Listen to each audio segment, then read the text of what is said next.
भोगावती साखर कारखान्याच्या संचालकांची हाणामारी झाल्याची घटना सोमवारी घडली आहे। कारखान्याच्या कार्यालयातच जोरदार हाणामारी झाली। या घटनेत सुनील खराडे, धीरज डोंगरे यांच्या टेंडर वाटपावरून वाद झाल्याची प्राथमिक माहिती मिळाली आहे। या घटनेनंतर घोटवडे येथील काही तरुण कारखान्यावर दाखल झाले।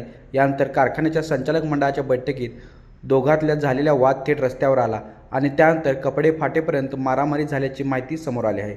यानंतर भोगावती साखर कारखान्याच्या परिसरात तणावाचे वातावरण निर्माण झाले होते। लाईव्ह मराठीसाठी सर्जराव भाट।